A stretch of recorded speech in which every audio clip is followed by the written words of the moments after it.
scribe des dessous, tapis dans le bois mort. Observe la farce à travers la crasse du monde et ne parle pas. Il sait le retour des mêmes lunes, des mêmes soifs, des mêmes couronnes posées sur des fronts en ruine. Il sait que certains théâtres ne ferment jamais. Il change seulement de masque. Au centre, Sandrine Morel, reine lourde d'un royaume capitonné, impératrice des chambres closes où les phrases sentent le velours humide. La fatigue des murs et les prières mal recousues. Elle s'assied comme on enterre une lumière, elle parle. Et le silence autour d'elle se met à boiter. On ne sait jamais si elle règne sur sa douleur ou si sa douleur règne sur elle. Elle caresse ses ruines comme d'autres des reliques et fait de sa plainte un trône, un manteau, presque une liturgie. Puis Sophia la changeante, Sophia la fendue, Sophia la sorcière qui change de face à chaque pleine lune. Quand l'astre enfle, quelque chose en elle pivote, une peau se retire, une autre monte du fond du miroir. Ses yeux deviennent des puits, sa bouche un seuil. Une nuit elle bénit, une autre elle mord, une autre encore elle parle, comme si la nuit avait trouvé en elle une bouche de secours. On croit voir un masque tomber, c'est une porte qui s'ouvre. On croit surprendre un mensonge, c'est peut-être une vérité plus ancienne qui revient réclamer son visage.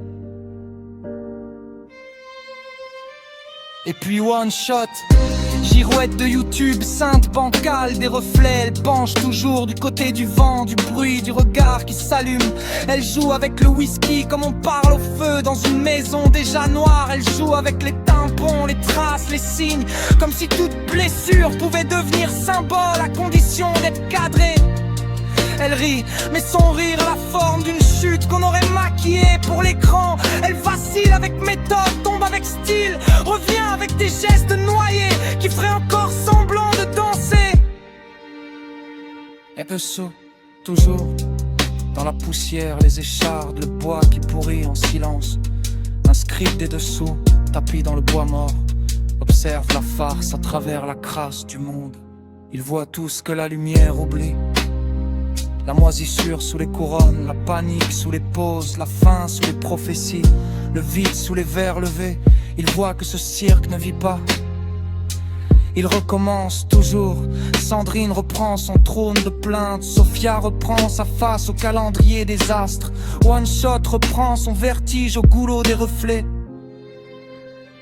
Le whisky descend, la lune revient, le coton boit, les murs retiennent, la crasse conserve, les détritus témoignent.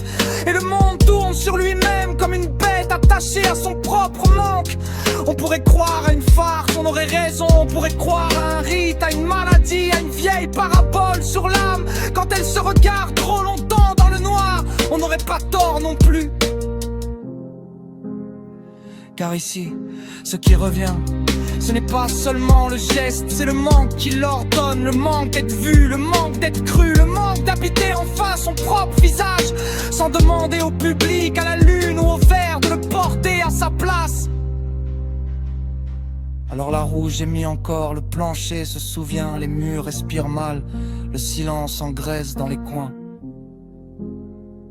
Et quand tout semble finir, quand la voix baisse, quand l'astre pâlit, quand le verre ne reflète plus rien dans les fibres noires du décor, quelque chose remue déjà, une phrase revient,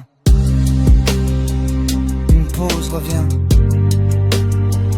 une soif revient.